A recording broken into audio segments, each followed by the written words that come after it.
Existentialism is a humanism. Jean-Paul Sartre, 1946. My purpose here is to offer a defense of existentialism against several reproaches that have been laid against it. First, it has been reproached as an invitation to people to dwell in quietism of despair. For if every way to a solution is barred, one would have to regard any action in this world as entirely ineffective, and one would arrive finally at a contemplative philosophy. Moreover, since contemplation is a luxury, this would be only another bourgeois philosophy. This is especially the reproach made by the communists.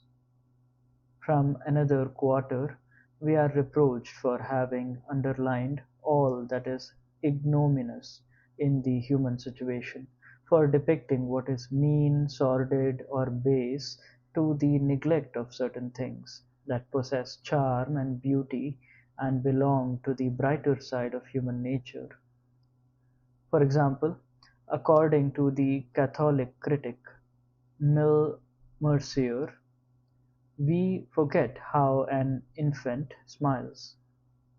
Both from this side and from the other, we are also reproached for leaving out of account the solidarity of mankind and considering man in isolation. And this, say the communists, is because we base our doctrine upon pure subjectivity, upon the Cartesian I think, which is the moment in which solitary man attains to himself a position from which it is impossible to regain solidarity with other men who exist outside of the self. The ego cannot reach them through the cogito. From the Christian side, we are reproached as people who deny the reality and seriousness of human affairs. For since we ignore the commandments of God and all values prescribed as eternal, nothing remains but what is strictly voluntary. Everyone can do what he likes, and he will be incapable, from such a point of view, of condemning either the point of view or the action of anyone else. It is to these various reproaches that I shall endeavour to reply today. That is why I have entitled this brief exposition "Existentialism is a Humanism." Many may be surprised at the mention of humanism in this connection, but we shall try to see in what sense we understand it. In any case, we can begin by saying that existentialism, in our sense of the word, is a doctrine that does render human life possible. A doctrine, also, which affirms that every truth and every action imply both an environment and a human subjectivity. The essential charge laid against us is, of course, that of overemphasis upon the evil side of human life. I have lately been told of a lady who, whenever she lets slip a vulgar expression, in a moment of nervousness, excuses herself by exclaiming, "I believe I am becoming an existentialist." So it appears that ugliness is being identified with existentialism. That is why some people say we are naturalistic, and if we are, it is strange to see how much we scandalize and horrify them. For no one seems to be frightened or humiliated nowadays by what is properly called naturalism. Those who can quite well keep down a novel by Zola, such as La Terre, are sickened as soon as they read an existentialist novel. Those who appeal to the wisdom of people, which is a sad wisdom, find ours sadder still. And yet, what could be more disillusioned than such sayings as "charity begins at home" or "promote a rogue and he'll sue you for damage, knock him down and he'll do you homage"? We all know how many common sayings can be quoted to this effect, and they all mean much the same: that you must not oppose the powers that be, that you must not fight against superior force, must not meddle in matters that are above your station, or that in any action not in accordance with some tradition is mere romanticism, or that any undertaking which has not the support of proven experience is foredoomed to frustration, and that since experience has shown men to be invariably inclined to evil, there must be firm rules to restrain them. Otherwise we shall have anarchy. It is, however, the people who are forever mouthing these dismal proverbs, and, whenever they are told of some more or less repulsive action, say, "How like human nature!" It is these very people, always harping upon realism, who complain that existentialism is too gloomy a view of things. Indeed, their excessive protests make me suspect that what is annoying them is not so much our pessimism, but much more likely our optimism. For, at bottom, what is alarming in the doctrine that I am about to try to explain to you is it not, that it confronts man with the possibility of choice. To verify this, let us review the whole question upon the strictly philosophic level. What, then, is this that we call existentialism? Most of those who are making use of this word would be highly confused if required to explain its meaning, for, since it has become fashionable, people cheerfully declare that this musician or that painter is existentialist. A columnist in Clartes assigns himself the existentialist, and, indeed, the word is now so loosely applied to so many things that it no longer means anything at all. It would appear that for the lack of any novel doctrine, such as that of Surrealism, all those who are eager to join in the latest scandal or movement now seize upon this philosophy, in which, however, they can find nothing to their purpose.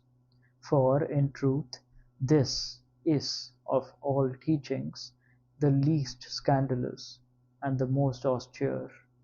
It is intended strictly for technicians and philosophers. All the same, it can easily be defined. The question is only complicated because there are two kinds of existentialists. There are, on the one hand, the Christians, among whom I shall name Jaspers and Gabriel Marcel, both professed Catholics, and on the other, the existential atheists, among whom we must place Heidegger, as well as the French existentialists and myself. What they have in common is simply the fact that they believe that existence comes before essence, or, if you will, that we must begin from the subjective. What exactly do we mean by that? If one considers an article of manufacture, as for example a book or a paper knife, one sees that it has been made by an artisan who had a conception of it, and he has paid attention equally to the conception of a paper knife and to the pre-existent technique of production which is a part of that conception and is, at bottom, a formula. Thus the paper knife is, at the same time, an article producible in a certain manner, and one which, on the other hand, serves a definite purpose. For one cannot suppose that a man would produce a paper knife without knowing what it was for.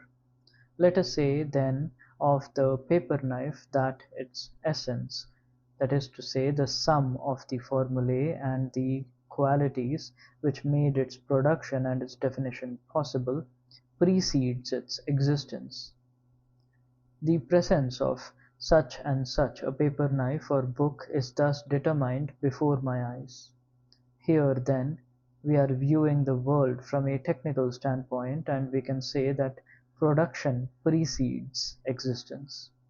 When we think of God as the creator, we are thinking of him most of the time as a supernal artisan, Whatever doctrine we may be considering, whether it be a doctrine like that of Descartes or of Leibniz himself, we always imply that the will follows, more or less, from the understanding, or at least accompanies it, so that when God creates, he knows precisely what he is creating.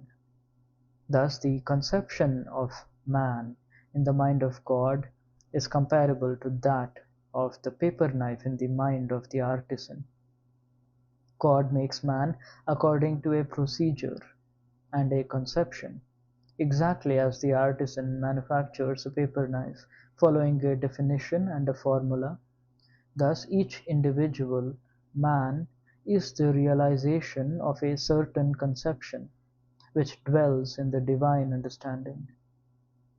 In the philosophic atheism of the 18th century, the notion of God is suppressed, but not for all that the idea that essence is prior to existence.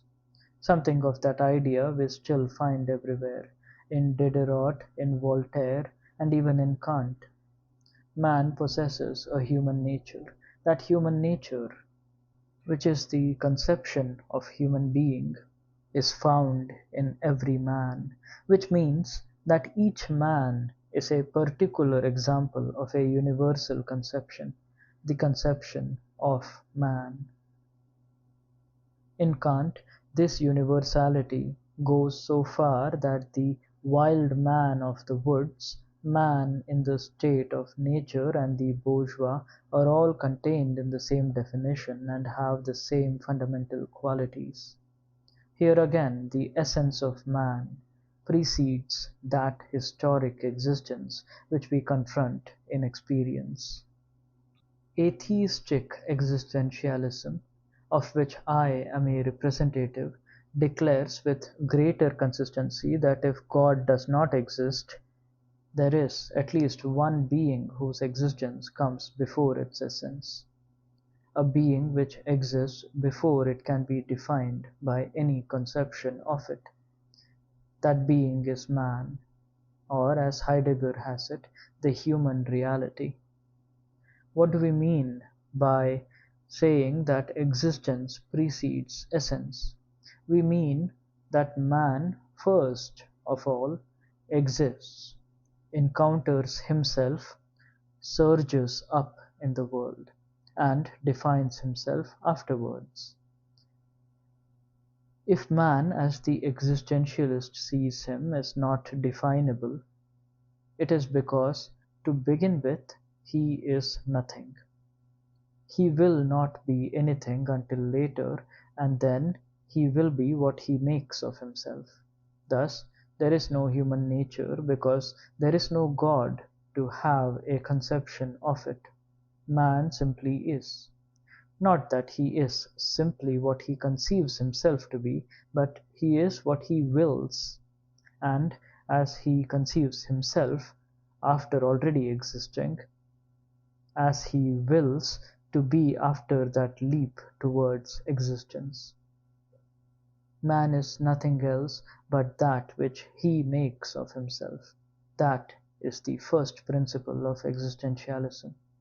And this is what people call its subjectivity, using the word as a reproach against us. But what do we mean to say by this? But that man is of a greater dignity than a stone or a table? For we mean to say that man primarily exists, that man is, before all else, something which propels itself toward a future, and is aware that it is doing so. Man is, indeed, a project which possesses a subjective life, instead of being a kind of moss or a fungus or a cauliflower. Before that projection of the self, nothing exists, not even in the heaven of intelligence. Man will only attain existence when he is what he purposes to be, not however what he may wish to be. For what we usually understand by wishing or willing is a conscious decision taken, much more often than not after we have made ourselves what we are. I may wish to join a party, to write a book, or to marry, but in such a case, what is usually called my will is probably a manifestation of a prior and more spontaneous decision. If, however, it is true that existence is prior to essence, man is responsible for what he is. Thus, the first effect of existentialism is that it puts every man in possession of himself as he is, and places the entire responsibility of his existence squarely upon his own shoulders. And when we say that man is responsible for himself, we do not mean that he is responsible only for his own individuality, but that he is responsible for all men. The word subjectivism is to be understood in two senses, and our adversaries play upon only one of them. Subjectivism means, on the one hand, the freedom of the individual subject, and on the other, that man cannot pass beyond human subjectivity. It is the latter which is the deeper meaning of existentialism. When we say that man chooses himself, we do mean that every one of us must choose himself. But by that we also mean that in choosing for himself he chooses for all men. For in effect, of all the actions a man may take in order to create himself as he wills to be, there is not one which is not creative at the same time of an image of man, such as he believes he ought to be. To choose between this or that is at the same time to affirm the value of that which is chosen, for we are unable ever to choose the worse. What we choose is always the better, and nothing can be better for us unless it is better for all. If, moreover, existence precedes essence, and we will to exist at the same time as we fashion our image, that image is valid for all and for the entire epoch in which we find ourselves. Our responsibility is thus much greater than we had supposed, for it concerns mankind as a whole. If I am a worker, for instance, I may choose to join a Christian rather than a communist trade union, and if by that membership I choose to signify that resignation is after all the attitude that best becomes a man, that man's kingdom is not upon this earth. I do not commit myself alone to that view. Resignation is my will for everyone, and my action is, in consequence, a commitment on behalf of all mankind. Or if, to take on a more personal case, I decide to marry and to have children, even though this decision proceeds simply from my situation, from my passion or my desire, I am thereby committing not only to myself, but humanity as a whole to the practice of monogamy. I am thus responsible for myself and for all men, and I am creating a certain image of man as I would have him to be. In fashioning myself, I fashion man. This may enable us to understand what is meant by such terms, perhaps a little grandiloquent, as anguish, abandonment, and despair. As you will soon see, it is very simple. First, what do we mean by anguish? The existentialist frankly states that man is in anguish.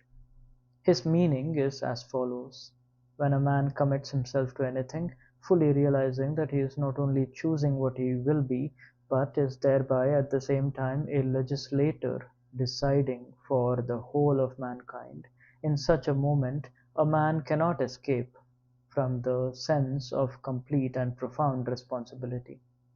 There are many, indeed, who show no such anxiety, but we affirm that they are merely disguising their anguish or are in flight from it.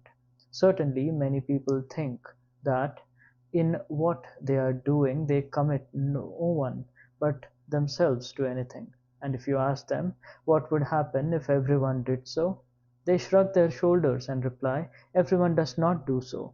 But in truth, one ought always to ask oneself, what would happen if everyone did as one is doing?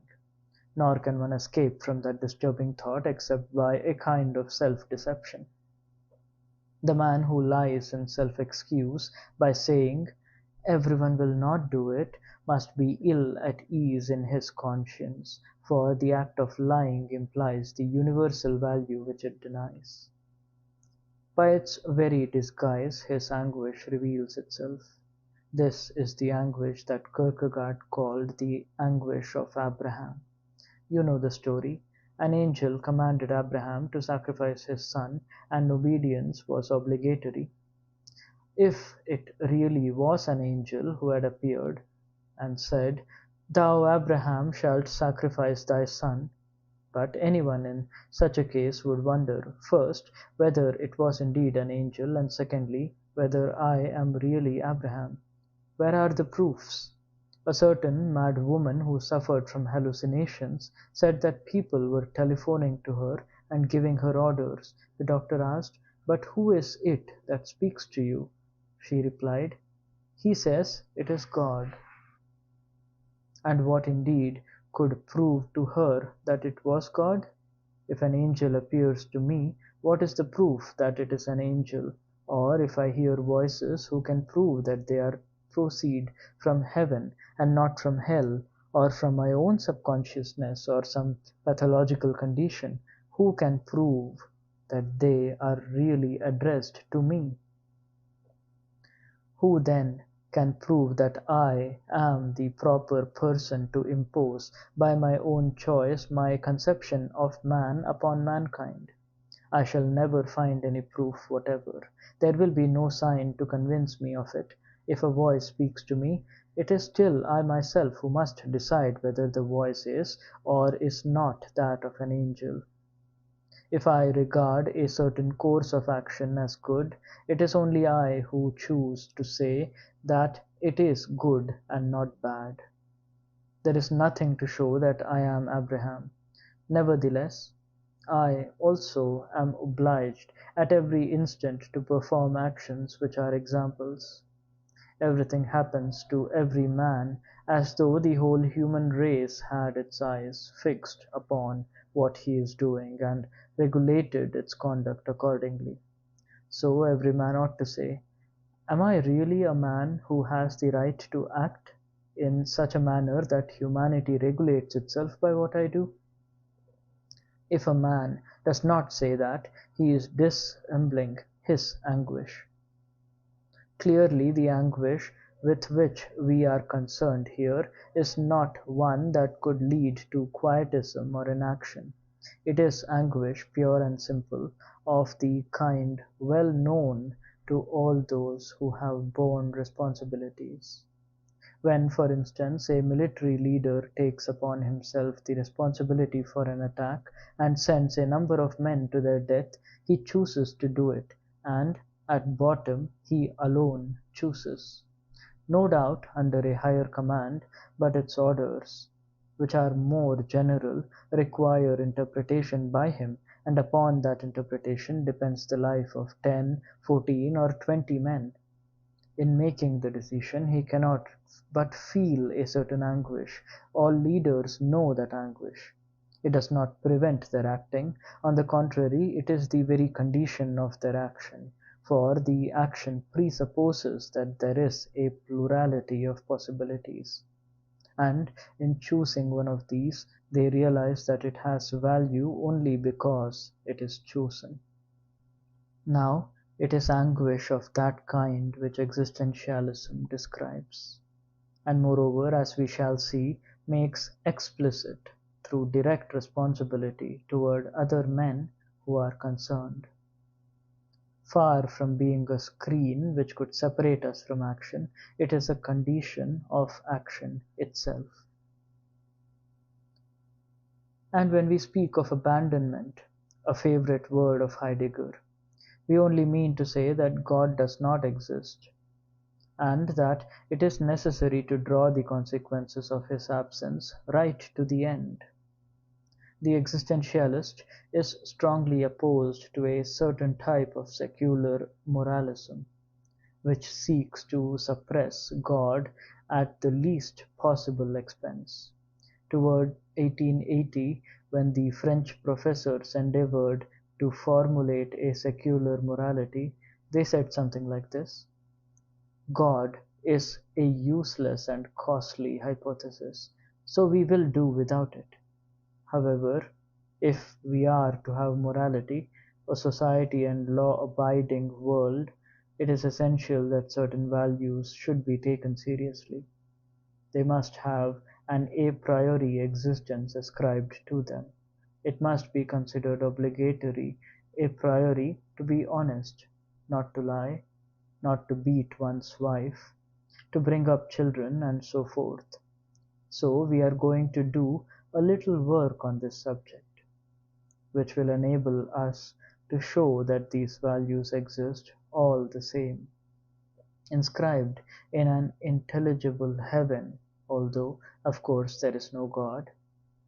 In other words, and this is, I believe, the purport of all that we in France call radicalism, nothing will be changed if God does not exist. We shall rediscover the same norms of honesty, progress, and humanity, and we shall have disposed of God as an out-of-date hypothesis which will die away quietly of itself. The existentialist, on the contrary, finds it extremely embarrassing that God does not exist, for there disappears with him all possibility of finding values in intelligible heaven. There can no longer be any good a priori, since there is no infinite and perfect consciousness to think it. It is nowhere written that the good exists, and that one must be honest or must not lie, since we are now upon the plane where there are only men. Dostoevsky once wrote, "If God did not exist, everything would be permitted," and that for existentialism is the starting point. Everything is indeed permitted if God does not exist, and man is in consequence forlorn, for he cannot find anything to depend upon either within or without himself. He discovers forthwith that he is without excuse. For if indeed existence precedes essence, one will never be able to explain one's actions by reference to a given and specific human nature. In other words, there is no determinism. Man is free. Man is freedom. Nor, on the other hand, if God does not exist, are we provided with any values or commands that could legitimize our behavior. Thus we have neither behind us nor before us, in a luminous realm of values, any means of justification or excuse. We are left alone, without excuse. That is what I mean when I say that man is condemned to be free. Condemned because he did not create himself, yet is nevertheless at liberty, and from the moment that he is thrown into this world he is responsible for everything he does. The existentialist does not believe in the power of passion. He will never regard a grand passion as a destructive torrent upon which a man is swept into certain actions by fate, and which therefore is an excuse for them. He thinks that man is responsible for his passion. Neither will an existentialist think that a man can find help through some sign being vouchsafed upon earth for his orientation, for he thinks that the man himself interprets the sign as he chooses. He thinks that every man, without any support or help whatever, is condemned at every instant to invent man. As Pong had written in a very fine article, man is the future of man. That is exactly true. Only if one took this to mean that the future is laid up in heaven, that God knows what it would be false, for then it would no longer even be a future. If, however, it means that whatever man may now appear to be, there is a future to be fashioned, a virgin future that awaits him, then it is a true saying. But in the present one is forsaken. As an example by which you may the better understand this state of abandonment, I will refer to the case of a pupil of mine, who sought me out in the following circumstances. His father was quarrelling with his mother, and was also inclined to be a collaborator. His elder brother had been killed in the German offensive of 1940, and this young man, with a sentiment somewhat primitive but generous, burned to avenge him. His mother was living alone with him, deeply afflicted by the semi-treason of his father, and by the death of her eldest son, and her one consolation was in this young man. But he at this moment had the choice between going to England to join the Free French forces, or of staying near his mother and helping her to live. He fully realized that this woman lived only for him, and that his disappearance, or perhaps his death, would plunge her into despair. He also realized that, concretely and in fact, every action he performed on his mother's behalf would be sure of effect in the sense of aiding her to live, whereas anything he did in order to go and fight would be an ambiguous action which might vanish like water into sand, and serve no purpose. For instance, to set out for England he would have to wait indefinitely in a Spanish camp, on the way through Spain, or on arriving in England, or in Algiers he might be put into an office to fill up forms. Consequently, he found himself confronted by two very different modes of action: the one concrete, immediate, but directed towards only one individual, and the other an action addressed to an end infinitely greater, a national collectivity, but for that very reason ambiguous, and it might be frustrated on the way. At the same time he was hesitating between two kinds of morality: on the one side the morality of sympathy, of personal devotion, and, on the other side, a morality of wider scope but of more debatable validity. He had to choose between those two. What could help him to choose? Could the Christian doctrine? No. Christian doctrine says, act with charity, love your neighbor, deny yourself for others, choose the way which is hardest, and so forth. But which is the harder road? To whom does one owe the more brotherly love, the patriot or the mother? Which is the more useful aim, the general one of fighting in and for the whole community, or the precise aim of helping one particular person to live? Who can give an answer to that a priori? No one. Nor is it given in any ethical scripture. The Kantian ethic says, never regard another as a means, but always as an end. Very well, if I remain with my mother, I shall be regarding her as the end, and not as a means, but by the same token I am in danger of treating as means those who are fighting on my behalf. And the converse is also true, that if I go to the aid of the combatants, I shall be treating them as the end, at the risk of treating my mother as a means.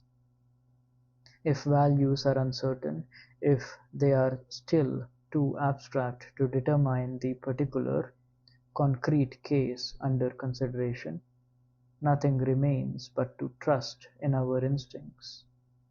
That is what this young man tried to do, and when I saw him, he said, "In the end, it is feeling that counts. The direction in which it is really pushing me is the one I ought to choose. If I feel that I love my mother enough to sacrifice everything else for her, my will to be avenged, all my longings for action and adventure, then I stay with her. If, on the contrary, I feel that my love for her is not enough, I go." But how does one estimate the strength of a feeling? The value of his feeling for his mother was determined precisely by the fact that he was standing by her. I may say that I love a certain friend enough to sacrifice such or such a sum of money for him, but I cannot prove that unless I have done it. I may say I love my mother enough to remain with her, if actually I have remained with her. I can only estimate the strength of his affection if I have performed an action by which it is defined and ratified. But if I then appeal to this affection to justify my action, I find myself drawn into a vicious circle. Moreover, as Gide has very well said, a sentiment which is play-acting and one which is vital are two things that are hardly distinguishable one from another. To decide that I love my mother by staying beside her, and to play a comedy the upshot of which is that I do so, these are nearly the same thing. In other words, feeling is formed by the deeds that one does. Therefore I cannot consult it as a guide to action, and that is to say that I can neither seek within myself for an authentic impulse to action, nor can I expect from some ethic formulae that will enable me to act. You may say that the youth did, at least, go to a professor to ask for advice, but if you seek counsel from a priest, for example, you have selected that priest, and at bottom you already knew more or less what he would advise. In other words, to choose an adviser is nevertheless to commit oneself by that choice. If you are a Christian, you will say, consult a priest. But there are collaborationists, priests who are resistors and priests who wait for the tide to turn. Which will you choose? Had this young man chosen a priest of the resistance or one of the collaboration, he would have decided beforehand the kind of advice he was to receive. Similarly, in coming to me, he knew what advice I should give him, and I had but one reply to make. You are free, therefore choose. That is to say, invent. No rule of general morality can show you what you ought to do. No signs are vouchsafed in this world. The Catholics will reply, "Oh, but they are." Very well. Still, it is I myself, in every case, who have to interpret the signs. While I was imprisoned, I made the acquaintance of a somewhat remarkable man, a Jesuit who had become a member of that order in the following manner. In his life he had suffered a succession of rather severe setbacks. His father had died when he was a child, leaving him in poverty, and he had been awarded a free scholarship in a religious institution where he had been made continually to feel that he was accepted for charity's sake, and in consequence he had been denied several of those distinctions and honors which gratify children. Later, about the age of 18, he came to grief in a sentimental affair, and finally at 22, this was a trifle in itself, but it was the last drop that overflowed his cup, he failed in his military examination. This young man, then, could regard himself as a total failure. It was a sign, but a sign of what? He might have taken refuge in bitterness or despair, but he took it, very cleverly for him, as a sign that he was not intended for secular success, and that the only attainments of religion, those of sanctity and of faith, were accessible to him. He interpreted his record as a message from God and became a member of the order. Who can doubt but that this decision as to the meaning of the sign was his and his alone? One could have drawn quite different conclusions from such a series of reverses, as for example that he had better become a carpenter or a revolutionary. For the decipherment of the sign, however, he bears the entire responsibility. That is what abandonment implies, that we ourselves decide our being, and with this abandonment goes anguish. As for despair, the meaning of this expression is extremely simple. It merely means that we limit ourselves to a reliance upon that which is within our wills, or within the sum of the probabilities which render our action feasible. Whenever one wills anything, there are always these elements of probability.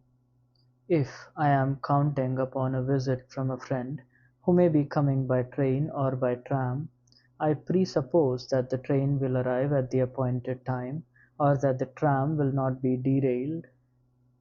I remain in the realm of possibilities. But one does not rely upon any possibilities beyond those that are strictly concerned in one's action. Beyond the point at which possibilities under consideration cease to affect my action, I ought to disinterest myself. For there is no God and no prevenient design which can adopt the world and all its possibilities to my will. When Descartes said, "Conquer yourself rather than the world," what he meant was, at the bottom, the same, that we should act without hope. Marxists, to whom I have said this, have answered, "Your action is limited, obviously, by your death, but you can rely upon the help of others. That is, you can count both upon what the others are doing to help you elsewhere, as in China and in Russia, and upon what they will do later, after your death, to take up your action and carry it forward to its final accomplishment, which will be the revolution. Moreover, you must rely upon this. Not to do so is immoral." To this I rejoin, first, that I shall always count upon my comrades in arms in the struggle, in so far as they are committed, as I am, to a definite common cause, and in the unity of a party or a group which I can more or less control. That is, in which I am enrolled as a militant and whose movements at every moment are known to me. In that respect To rely upon the unity and the will of the party is exactly like my reckoning that the train will run to time, or that the tram will not be derailed. But I cannot count upon men whom I do not know. I cannot base my confidence upon human goodness or upon man's interest in the goods of society, seeing that man is free, and that there is no human nature which I can take as foundational. I do not know where the Russian Revolution will lead. I can admire it and take it as an example in so far as it is evident today that the proletariat plays a part in Russia which it has attained in no other nation, but I cannot affirm that this will necessarily lead to the triumph of the proletariat. I must confine myself to what I can see, nor can I be sure that comrades in arms will take up my work after my death and carry it to the maximum perfection, seeing that those men are free agents and will freely decide tomorrow what man is then to be. Tomorrow, after my death, some men may decide to establish fascism, and the others may be so cowardly or so slack as to let them do so. If so, fascism will then be the truth of man, and so much the worse for us. In reality, things will be such as men have decided they shall be. Does that mean that I should abandon myself to quietism? No. First I ought to commit myself, and then act my commitment, according to the time-honored formula that one need not hope in order to undertake one's work. Nor does this mean that I should not belong to a party, but only that I should be without illusion, and that I should do what I can. For instance, if I ask myself, will the social ideal as such ever become a reality? I cannot tell. I only know that whatever may be in my power to make it so, I shall do. Beyond that, I can count upon nothing. Quietism is the attitude of people who say, let others do what I cannot do. The doctrine I am presenting before you is precisely the opposite of this, since it declares that there is no reality except in action. It goes further indeed and adds, man is nothing else but what he purposes. He exists only in so far as he realizes himself.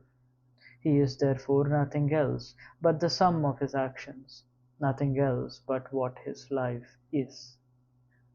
Hence, we can well understand why some people are horrified by our teaching, for many have but one resource to sustain them in their misery, and that is to think, circumstances have been against me, I was worthy to be something much better than I have been.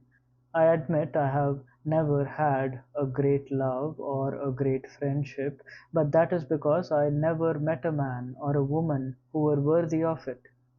If I have not written any very good books, it is because I had not the leisure to do so, or if I have had no children to whom I could devote myself, it is because I did not find the man I could have lived with. So there remains within me a wide range of abilities, inclinations, and potentialities, unused but perfectly viable, which endow me with a worthiness that could never be inferred from the mere history of my actions. But in reality, and for the existentialist, there is no love apart from the deeds of love, no potentiality of love other than which is manifested in loving. There is no genius other than that which is expressed in works of art. The genius of Proust is the totality of the works of Proust. The genius of Racine is the series of his tragedies, outside of which there is nothing. Why should we attribute to Racine the capacity to write yet another tragedy, when that is precisely what he did not write? In life, a man commits himself, draws his own portrait, and there is nothing but that portrait. No doubt this thought may seem comfortless to one who has not made a success of his life. On the other hand, it puts everyone in a position to understand that reality alone is reliable, that dreams, expectations, and hopes serve to define a man only as deceptive dreams, abortive hopes, expectations unfulfilled. That is to say, they define him negatively, not positively.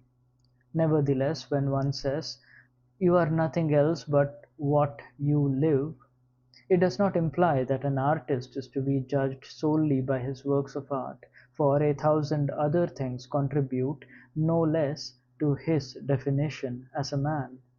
What we mean to say is that a man is no other than a series of undertakings, that he is the sum, the organization, the set of relations that constitute these undertakings.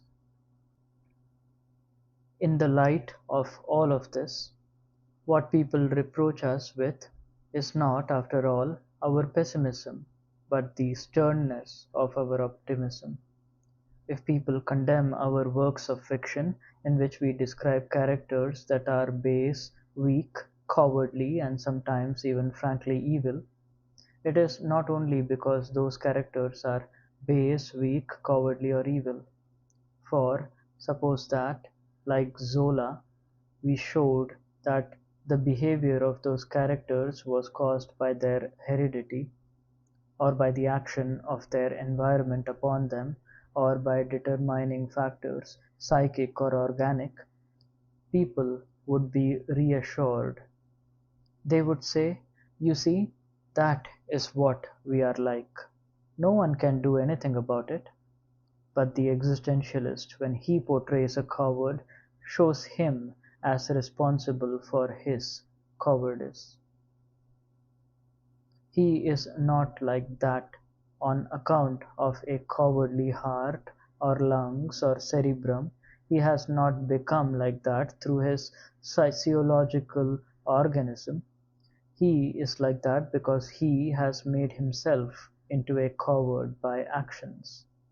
There is no such thing as a cowardly temperament.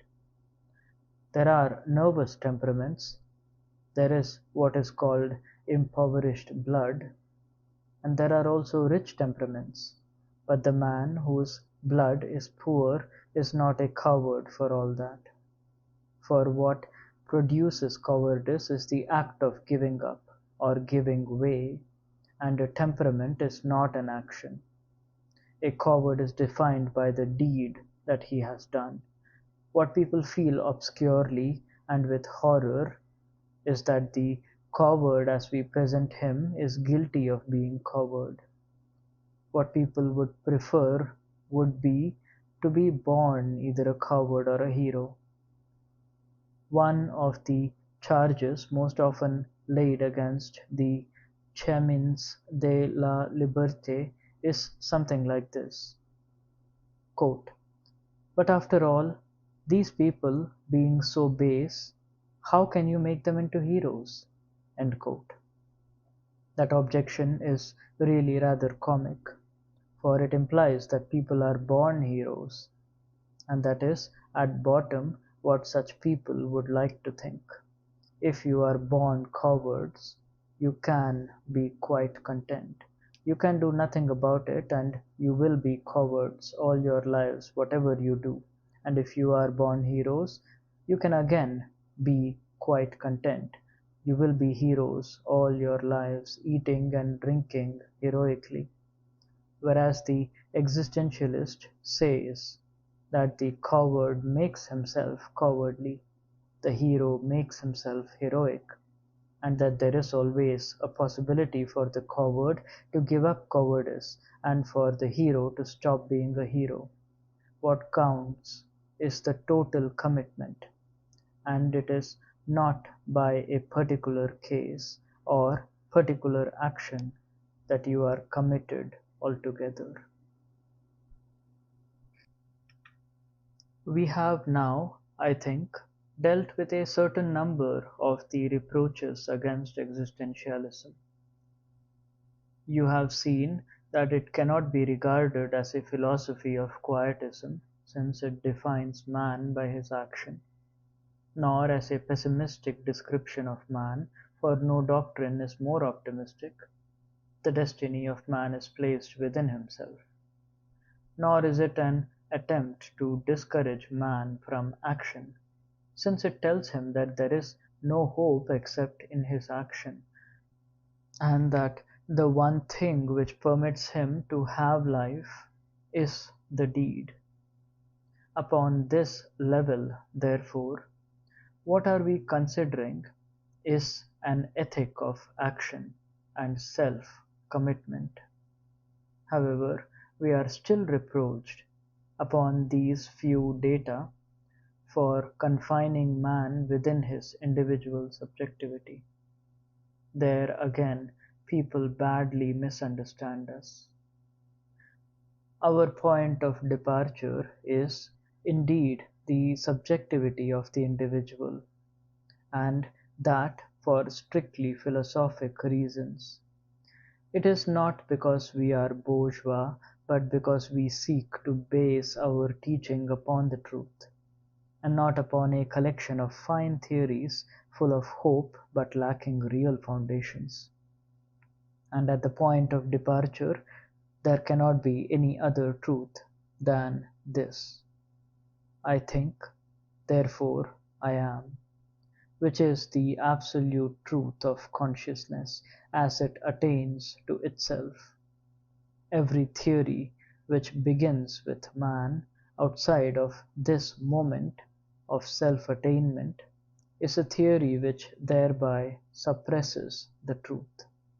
For outside of the Cartesian cogito, all objects are no more than probable, and any doctrine of probabilities which is not attached to a truth will crumble into nothing. In order to define the probable, one must possess the truth.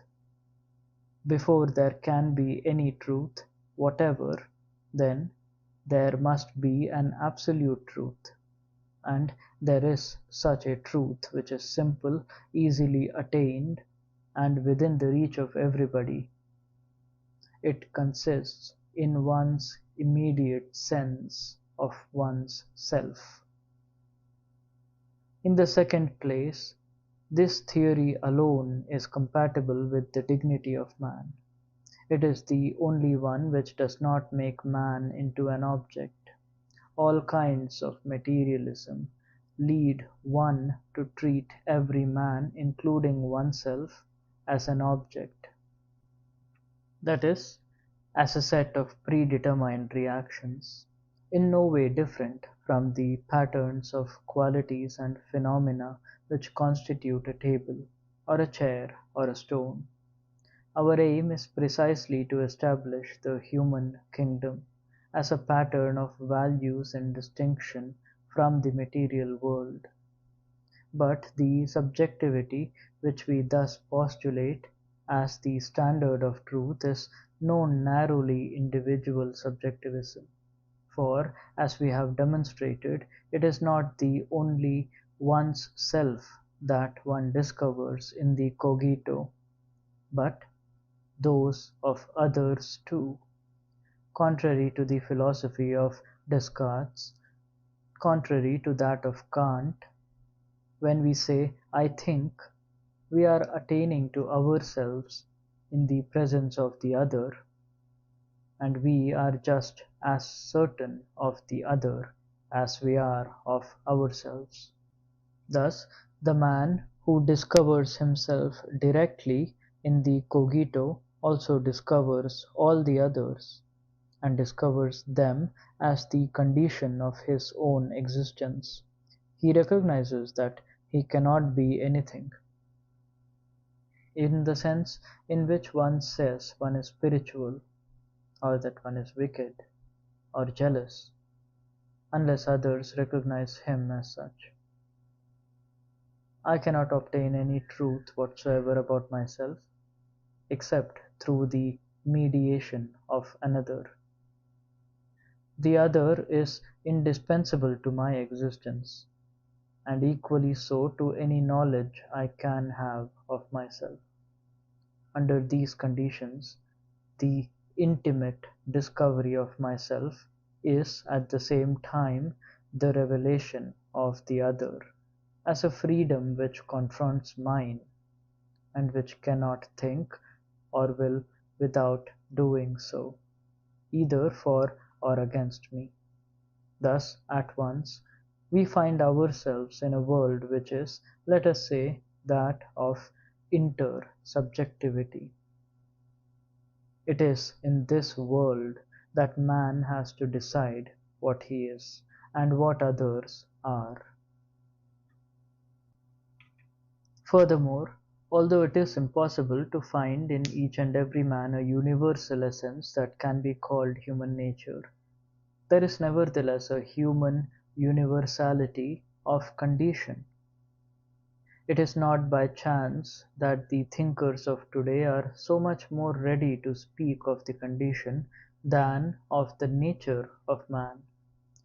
By his condition they understand with more or less clarity all the limitations which a priori define man's fundamental situation in the universe. His historical situations are variable. Man may be born a slave in a pagan society, or may be a feudal baron, or a proletarian. But what never vary are the necessities of being in the world, of having to labor and to die there. These limitations are neither subjective nor objective, or rather, there is both a subjective and an objective aspect of them. Objective because we meet with them everywhere and they are everywhere recognizable, and subjective because they are lived and are nothing if man does not live them, if, that is to say, he does not freely determine himself and his existence in relation to them. And, diverse though man's purpose may be, at least none of them is wholly foreign to me, since every human purpose presents itself as an attempt either to surpass these limitations or to widen them, or else to deny or to accommodate oneself to them. Consequently, every purpose, however individual it may be, is of universal value. Every purpose, even that of a Chinese, an Indian, or a Negro, can be understood by a European. To say it can be understood means that the European of 1945 may be striving out of a certain situation towards the same limitations in the same way, and that he may reconceive in himself the purpose of the Chinese, of the Indian, or the African. In every purpose there is universality, in this sense that every purpose is comprehensible to every man. Not that this or that purpose defines man forever, but that it may be entertained again and again. There is always some way of understanding an idiot, a child, a primitive man, or a foreigner, if one has sufficient information. In this sense, we may say that there is a human universality, but it is not something given, it is being perpetually made. I make this universality in choosing myself. I also make it by understanding the purpose of any other man, of whatever epoch. This absoluteness of the act of choice does not alter the relativity of each epoch.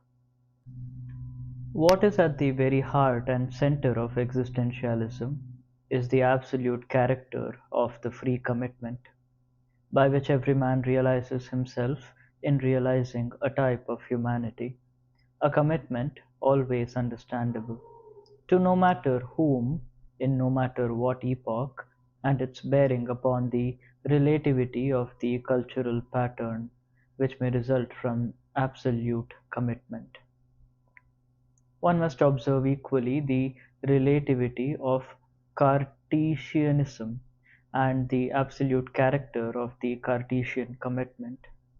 In this sense, you may say, if you like, that every one of us makes the absolute by breathing, by eating, by sleeping, or by behaving in any fashion whatsoever.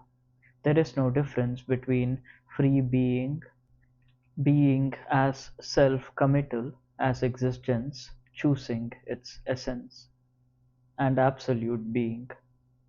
And there is no difference whatever between being as an absolute, temporarily localized, that is, localized in history, and universally intelligible being. This does not completely refute the charge of subjectivism. Indeed, that objection appears in several other forms, of which the first is as follows. People say to us, then it does not matter what you do. And they say this in various ways. First, they tax us with anarchy. Then they say, you cannot judge others, for there is no reason for preferring one purpose to another. Finally, they may say, everything being merely voluntary in this choice of yours, you give away with one hand what you pretend to gain with the other. These three are not very serious objections. As to the first, to say that it does not matter what you choose is not correct. In one sense, choice is possible, but what is not possible is not to choose.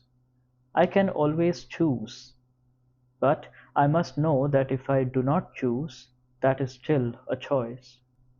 This, although it may appear merely formal, is of great importance as a limit to fantasy and caprice.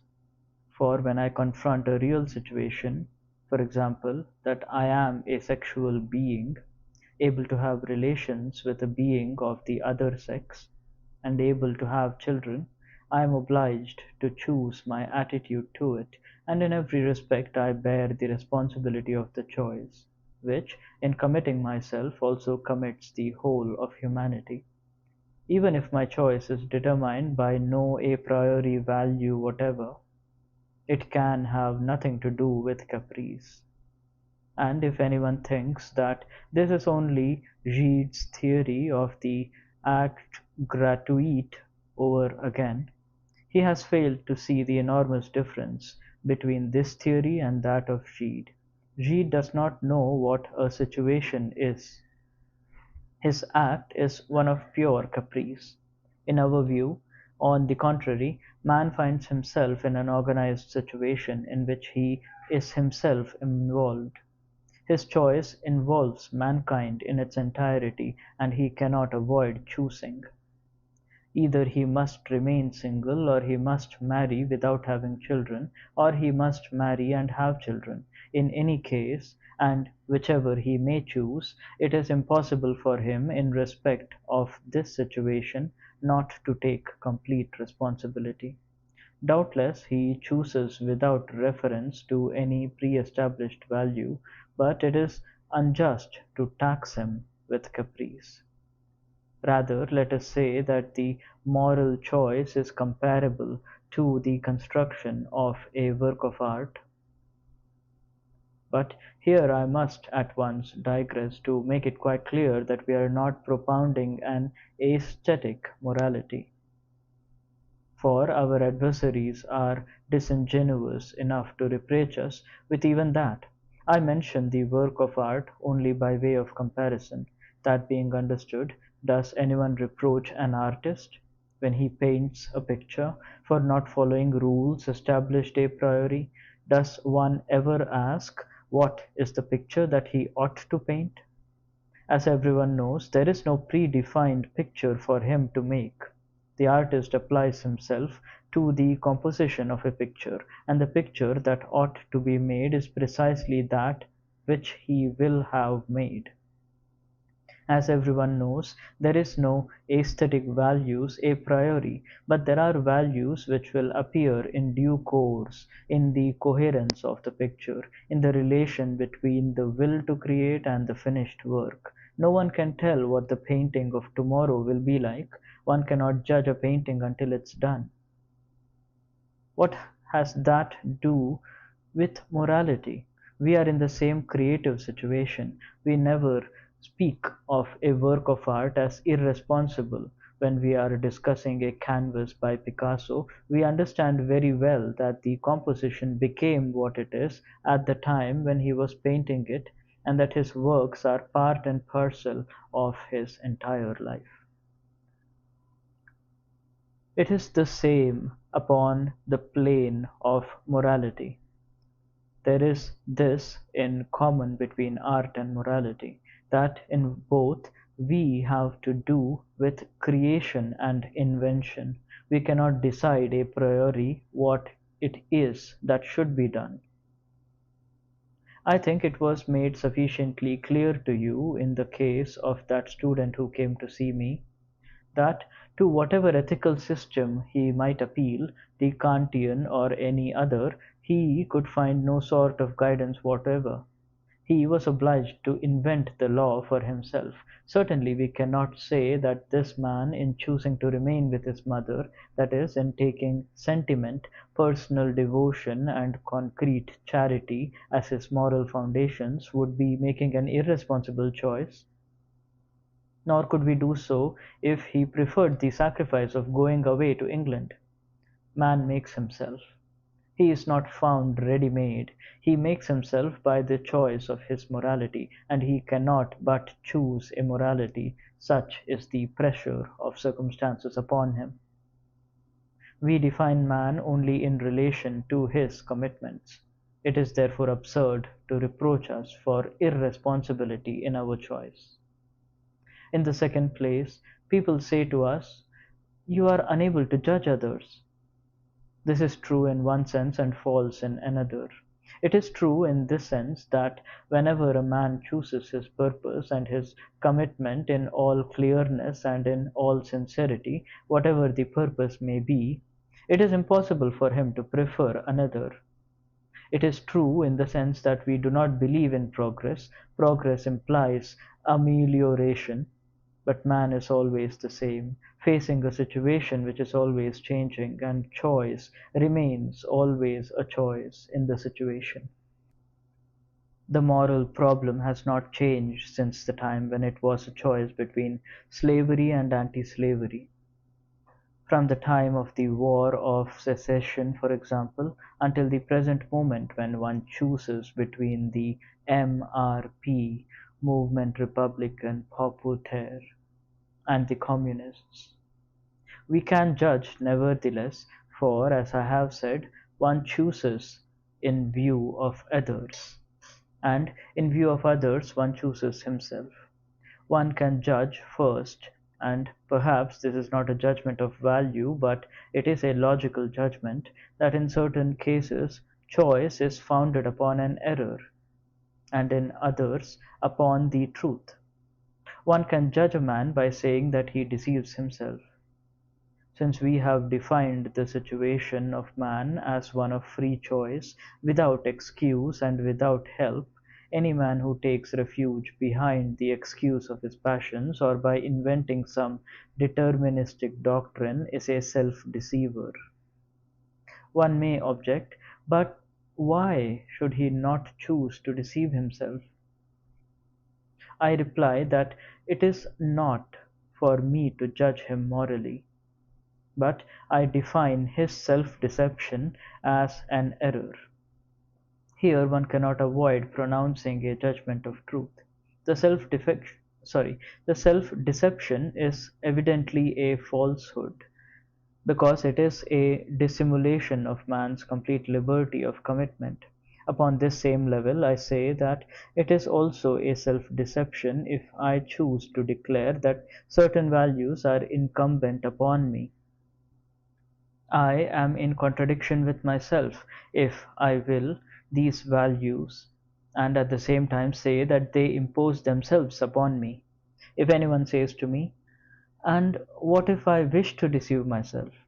I answer, "There is no reason why you should not, but I declare that you are doing so, and that the attitude of strict consistency alone is that of good faith."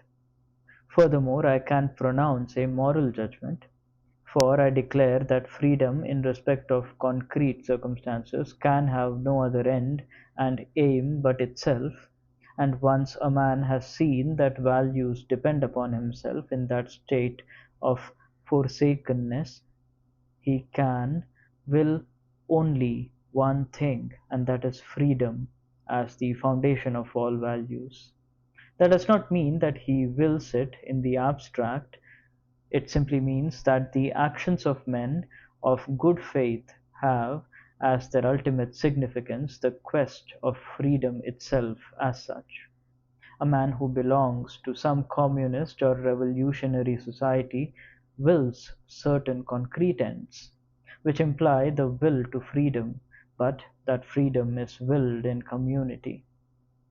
We will freedom for freedom's sake, in and through particular circumstances, and thus willing freedom, we discover that it depends entirely upon the freedom of others, and that the freedom of others depends upon our own. Obviously, freedom as the definition of a man does not depend upon others, but as soon as there is a commitment, I am obliged to will the liberty of others at the same time as my own. I cannot make liberty my aim unless I make that of others equally my aim. Consequently, when I recognize as entirely authentic that man is being whose existence precedes his essence, and that he is a free being who cannot in any circumstances but will his freedom, at the same time I realize that I cannot not will the freedom of others. Thus, in the name of that will to freedom which is implied in freedom itself, I can form judgments upon those who seek to hide from themselves the wholly voluntary nature of their existence and its complete freedom. Those who hide from this total freedom in a guise of solemnity or with deterministic excuses I shall call cowards. Others who try to show that their existence is necessary when it is merely an accident of appearance of the human race on earth, I shall call scum. But neither cowards nor scum can be identified except upon the plane of strict authenticity. Thus, although the content of morality is variable, a certain form of this morality is universal. Kant declared that freedom is a will, both to itself and to the freedom of others. Agreed, but he thinks that the formal and universal suffice for the constitution of immorality. We think, on the contrary, that principles that are too abstract break down when we come to defining action. To take once again the case of that student, by what authority, in the name of what golden rule of morality, do you think he could have decided, in perfect peace of mind, either to abandon his mother or to remain with her? There are no means of judging. The content is always concrete and therefore unpredictable. It has always to be invented. The one thing that counts is to know whether the invention is made in the name of freedom. Let us, for example, examine the two following cases, and you will see how far they are similar in spite of their difference. Let us take the mill on the floss. We find here a certain young woman, Maggie Tulliver, who is an incarceration of the value of passion and is aware of it. She is in love with a young man, Stephen, who is engaged to another, an insignificant young woman. This Maggie Tulliver, instead of heedlessly seeking her own happiness, chooses in the name of human solidarity to sacrifice herself and to give up the man she loves. On the other hand, La Sanseverina, in Stendhal's Chartreuse des Prunus, believing that it is passion which endows man with his real value, would have declared that a grand passion justifies its sacrifices and must be preferred to the banality of such conjugal love as would unite Stephen to the little goose he was engaged to marry. It is the latter that she would have chosen to sacrifice in realizing her own happiness, and, as Stendhal shows, she would also sacrifice herself upon the plane of passion if life made that demand upon her. Here we are facing two clearly opposed moralities, but I claim that they are equivalent, seeing that in both cases the overruling aim is freedom. You can imagine two attitudes exactly similar in effect, in that one girl might prefer in resignation to give up her lover, while the other preferred, in fulfillment of sexual desire, to ignore the prior engagement of the man she loved. And externally these two cases might appear the same as the two we have just cited, while being in fact entirely different. The attitude of La Sansverina is much nearer to that of Maggie Tulliver than to one of careless greed. Thus, you see, the second objection is at once true and false. One can choose anything, but only if it is upon the plane of free commitment. The third objection, stated by saying, "You take with one hand what you give with the other," means at bottom your values are not serious since you choose them yourself. To that I can only say that I am very sorry that it should be so, but I have excluded God the Father. There must be somebody to invent values. We have to take things as they are, and moreover, to say that we invent values means neither more nor less than this, that there is no sense in life a priori. Life is nothing until it is lived, but it is yours to make sense of, and the value of it is nothing else but the sense that you choose. Therefore, you can see that there is a possibility of creating a human community. I have been reproached for suggesting that existentialism is a form of humanism. People have said to me, "But you have written in your nausea that the humanists are wrong. You have even ridiculed a certain type of humanist. Why do you now go back upon that?" In reality, the word humanism has two very different meanings. One may understand by humanism a theory which upholds man as the end in itself and as the supreme value. Humanism in this sense appears, for instance, in Cocteau's story "Round the World in 80 Hours," in which one of the characters declares, because he is flying over the mountains in an airplane, "Man is magnificent." This signifies that although I personally have not built aeroplanes, I have the benefit of those particular inventions, and that I personally, being a man, can consider myself responsible for and honored by achievements that are peculiar to some men. It is to assume that we can ascribe value to man according to the most distinguished deeds of certain men. That kind of humanism is absurd. for only the dog or the horse would be in a position to pronounce a general judgment upon man and declare that he is magnificent, which they have never been such fools as to do, at least not as far as I know.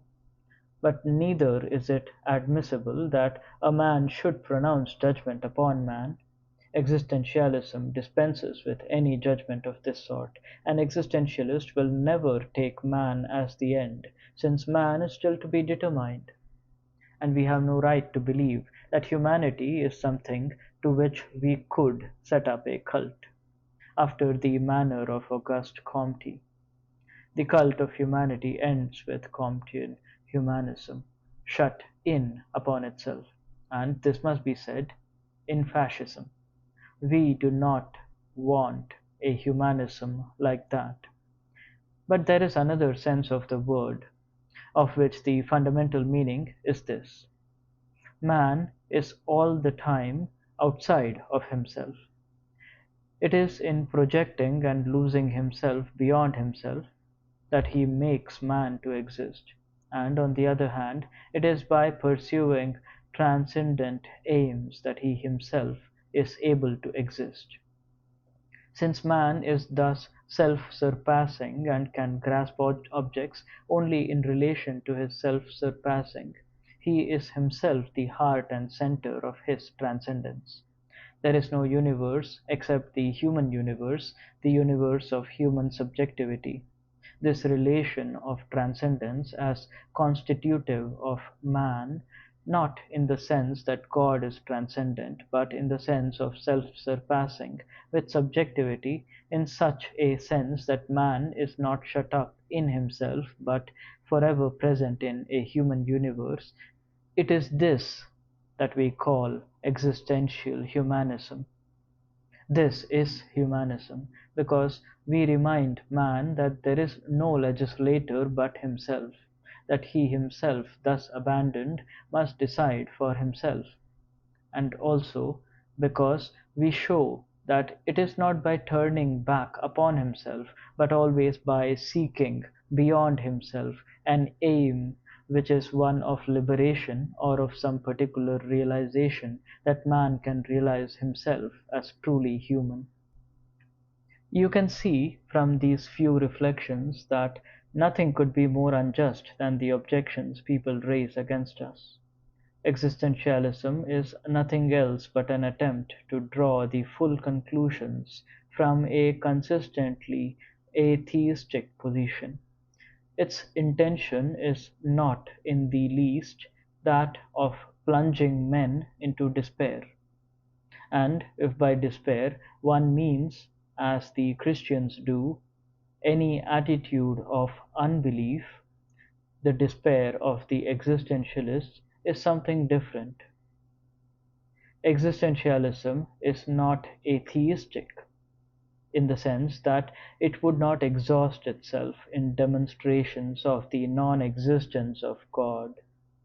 It rather declares that even if God existed, that would make no difference from its point of view. Not that we believe God does exist, but we think that the real problem is not that of his existence. What man needs is to find himself again, and to understand that nothing can save him from himself, not even a valid proof of the existence of God. In this sense, existentialism is optimistic. It is a doctrine of action, and it is only by self-deception, by confining their own despair with ours, that Christians can describe us as without hope. End of Existentialism is a Humanism by Jean-Paul Sartre.